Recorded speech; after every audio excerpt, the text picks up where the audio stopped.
Hello दोस्तों, welcome back our YouTube channel ubiquitous study. कैसे हैं आप सभी लोग? उम्मीद करते हैं कि आप लोग अच्छे होंगे। तो दोस्तों, यह वीडियो हमें किस लिए बनाना पड़ रहा है आप लोगों को समझ में आ गया होगा, क्योंकि बहुत बच्चे जो है परेशान हैं। उनको जो है कई प्रकार की उनको जो है समस्याओं का सामना करना पड़ रहा है। तो उसी समस्या को जो है आज हम लोग जो है दूर करेंगे।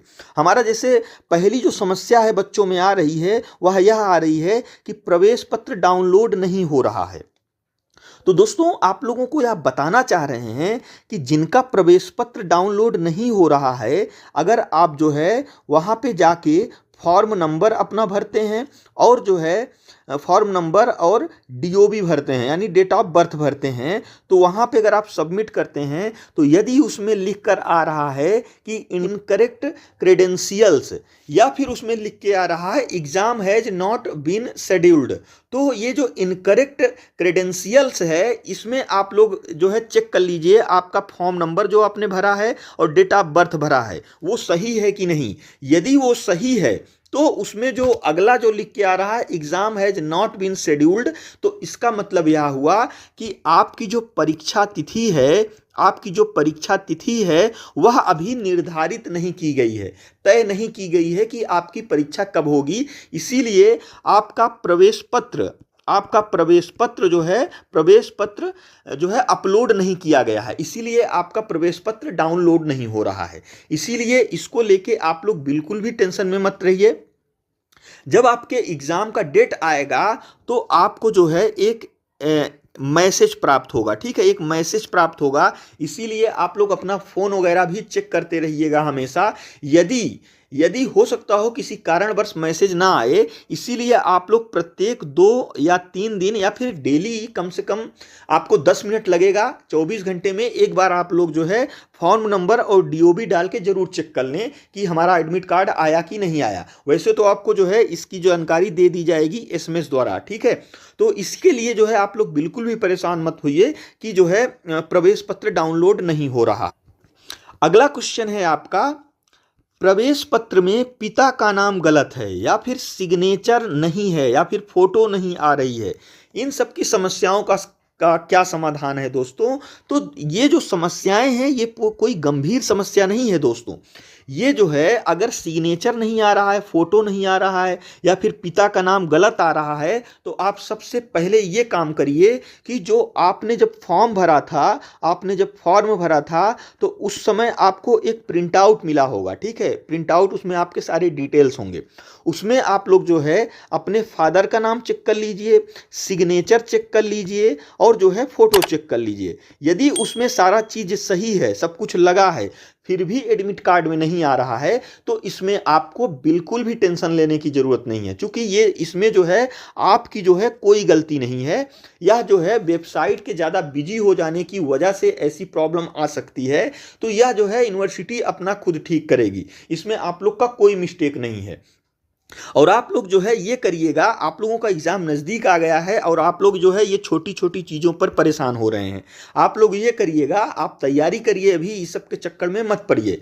आप इतना ये करिएगा कि जैसे आपका कल एग्जाम है तो उसके एक दिन पहले जो है आप ट्राई कर लीजिएगा कि अब सही आ रहा है कि नहीं। अगर तब भी नहीं सही आता है तो आपके पास जो भी एडमिट कार्ड है उसमें चाहे पिता का नाम गलत हो या फिर सिग्नेचर ना हो या फिर फोटो ना हो, उसको आप लोग जो है एग्जाम सेंटर पर लेके जाइएगा और एडमिट कार्ड के साथ साथ अपनी एक पासपोर्ट साइज की फ़ोटो ले लीजिएगा। और जो आप लोगों ने प्रिंट निकाला है फॉर्म भरते समय, जो आप लोगों को प्रिंट दिया गया है, उसको भी आप लोग वहाँ पर लेके चले जाइएगा। और एक आईडी अपनी ले लीजिएगा जिसमें आपके पिताजी का नाम सही हो। इतना चीज़ वहाँ लेके चले जाइएगा और 1-2 घंटा पहले वहाँ पहुँच जाइएगा। वहाँ पहुँच के आप लोग बात कर लीजिएगा वहाँ पे सेंटर पे कि ऐसी ऐसी समस्याएं हैं, ठीक है। इसके लिए आप लोग इतना टेंशन मत लीजिए। आप लोग सिर्फ जो है पढ़ाई पे ध्यान दीजिए, मन लगा के तैयारी करिए। अब हमारा अगला क्वेश्चन आ जाता है कि जनरल अवेयरनेस कहाँ से पढ़ें। बहुत बच्चों का ये सवाल है कि सर जनरल अवेयरनेस कहाँ से पढ़ें, इसका कहीं डाटा नहीं मिल रहा है। तो डाटा किस लिए नहीं मिल रहा है? क्योंकि दोस्तों जो पिछली साल इसका जो है परीक्षा कराया गया था उसका जो है क्वेश्चन बुक जो है नहीं दिया गया था, ना ही क्वेश्चन बुक दिया गया था और इसकी ना ही आंसर की आई थी, ठीक है। इसीलिए इसका जो है इसका डाटा आपको कहीं नहीं मिलेगा। इसीलिए दोस्तों जनरल अवेयरनेस के लिए आप लोग हमें जो है उम्मीद है कि आप लोग एसएससी हुआ, रेलवे हुआ, या फिर वनडे एग्ज़ाम हुआ, या फिर यूपी ट्रिपल एससी, ये सब सारी आप लोगों ने तैयारियां जो है कर रहे होंगे प्रेजेंट टाइम में। तो इन सब में जो भी जीएस पूछा जाता है लगभग वही जीएस इसमें पूछा जाएगा, यहाँ से कहीं बाहर का जीएस नहीं आएगा, ठीक है। तो आप लोग अभी तक जितना भी जो भी पढ़े हैं वो जो है बहुत है, वहीं से आपका क्वेश्चन फंस जाएगा। इसीलिए जनरल अवेयरनेस के लिए आप लोग इतना जो है परेशान मत होइए, ठीक है। और दोस्तों अगली बात हम लोग करते हैं, किसकी बात करते हैं, अगली बात हम लोग करते हैं कट ऑफ की। कट ऑफ किसकी कितनी गई है। तो दोस्तों पिछले साल अगर हम लैब अटेंडेंट की बात करें तो इसकी जो कट ऑफ गई है वह जो है यूआर यानी जनरल की गई है 100.5 गई है, ठीक है। जनरल की 9.5 गई है। ओबीसी की गई है, ओबीसी की कितना गई है, ओबीसी गई है 83.0। और दोस्तों ईडब्ल्यूएस की गई है 92.5। और दोस्तों एससी की गई है 60। और एसटी की कितना गई है, एसटी की गई है 48। और दोस्तों पीडब्ल्यूडी यानी कि जो विकलांग कोटे से भरते हैं फॉर्म, उनका जो कट ऑफ गया है वह 71 गया है। ये जो है मेरिट हो गई लैब अटेंडेंट की। अब अगला हम लोग देख लेते हैं लाइब्रेरी अटेंडेंट की। किसकी, लाइब्रेरी अटेंडेंट की, ठीक है, अटेंडेंट की। इसकी अगर हम लोग बात करें लाइब्रेरी अटेंडेंट की, तो दोस्तों इसकी जो है जो यूआर की कट ऑफ है वह गई है 144.5, ठीक है। और ओबीसी की जो कट ऑफ गई है, 137.5 गई है।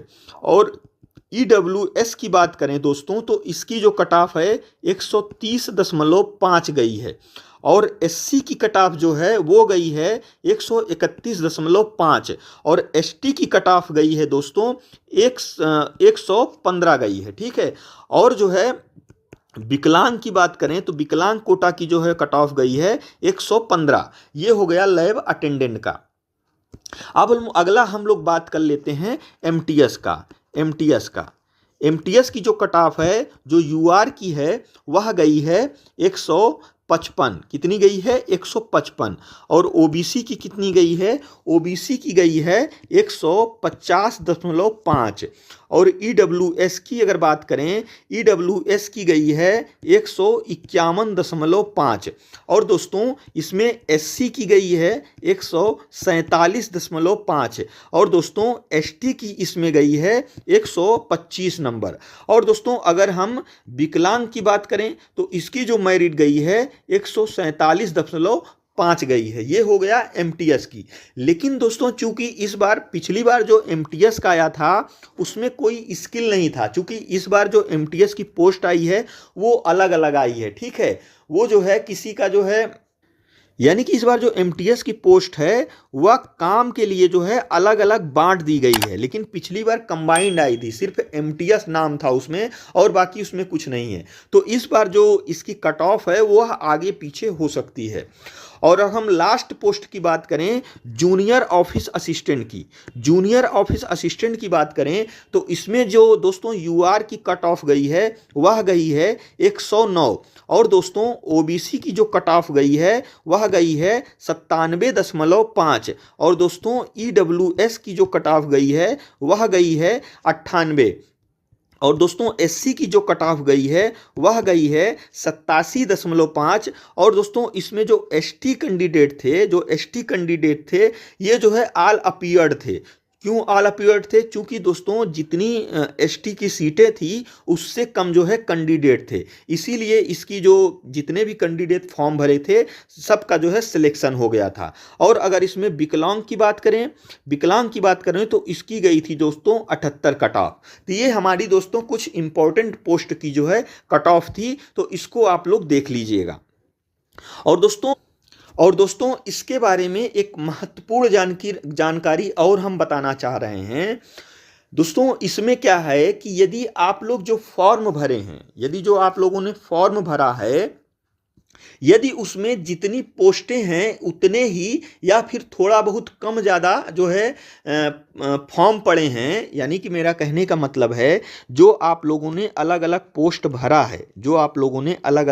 भरा है, उसमें मान के चलिए किसी पोस्ट की जो सीटें हैं वह सिर्फ 10 हैं, ठीक है, किसी पोस्ट की सीटें वह 10 हैं, और जो फॉर्म पड़े हैं इसमें वो भी 10 पड़े हैं, ठीक है, जो फॉर्म पड़े हैं उसमें वो भी 10 पड़े हैं। जो हम ये बात बताने जा रहे हैं दोस्तों, ऐसा मेरा मानना है, ऐसी संभावना है, ठीक है, इसको आप लोग एकदम कन्फर्म मत मान लीजिएगा, क्योंकि बहुत लोग इसका जो है गलत अर्थ निकालने लगते हैं। तो यह ऐसी संभावना है, हम इस जो है संभावना व्यक्त कर रहे हैं कि ऐसा हो सकता है, जरूरी नहीं है कि हो ही। तो अगर 10 पोस्टें हैं और फॉर्म भी 10 पड़ा है तो हो सकता है उस पोस्ट के लिए एग्जाम ना हो, ठीक है, उस पोस्ट के लिए जो है एग्जाम ना हो, या फिर अगर 10 पोस्टें हैं हो सकता हो 11 फॉर्म पड़ा हो, या फिर हो सकता हो 9 फॉर्म ही पड़ा हो, यानी 1-2 जो है आगे पीछे हो सकता है। इसके लिए दोस्तों हो सकता हो कि रिटन एग्जाम ना हो, आपको जो है डायरेक्ट स्किल टेस्ट के लिए या फिर इंटरव्यू के लिए बुलाया जा सकता है। तो जो है इसके लिए आप लोग बिल्कुल भी मत परेशान होइएगा, ये तभी होगा जब जितनी पोस्टें आई हैं उतने ही फॉर्म पड़े होंगे। अगर फॉर्म ज़्यादा पड़े हैं तो आप लोग इस चक्कर में बिल्कुल भी मत रहिएगा, इस सोच में बिल्कुल भी मत रहिएगा, क्योंकि बहुत लोग यह अफवाह फैला रहे हैं कि इसमें जो है सीट पहले से बिक गई है, धांधली होगी, तो वो सब सारे दोस्तों गुमराह कर रहे हैं, ठीक है, ऐसा कुछ भी नहीं होगा।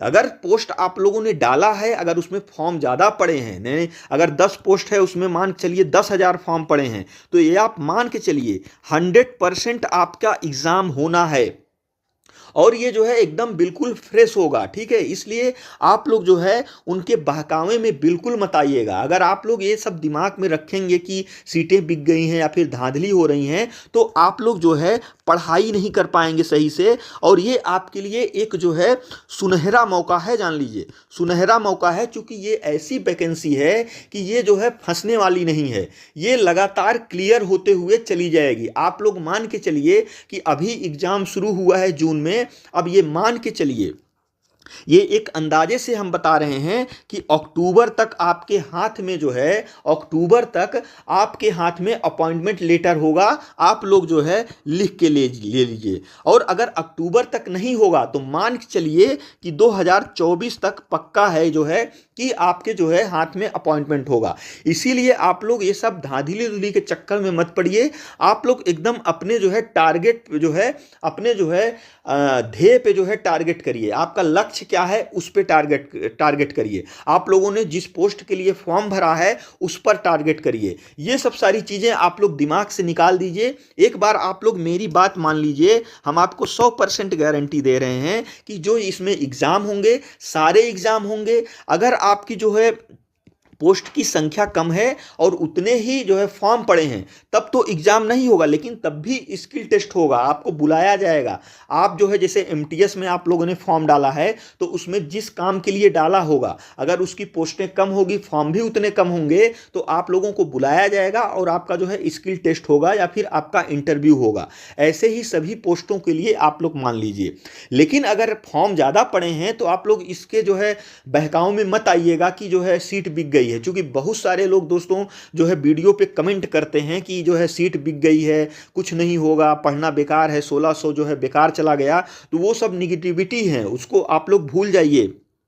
और जो लोग ये सब चीजें कह रहे हैं उनसे भी रिक्वेस्ट है, आप लोग विश्वास करिए 100% कि आपका एग्जाम होगा, 100% होगा। इसीलिए आप लोग जो है मन लगा के तैयारी करिए। आप लोग का एग्जाम अब ज्यादा दिन नहीं रह गया है। इस जो है 15-20 दिन में जो एग्ज़ाम बचा है आपका जो है समय, उसको आप लोग जो है पढ़ाई पे दीजिए, इधर उधर की चीज़ों पर जो है मत दीजिए। यही दोस्तों आप लोगों से हमें रिक्वेस्ट है।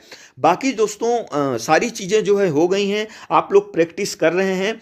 तो यदि दोस्तों ये वीडियो आप लोगों को अच्छा लगा हो तो हमारे चैनल को जरूर सब्सक्राइब करिएगा। और दोस्तों वीडियो देखने के लिए आपका बहुत बहुत धन्यवाद।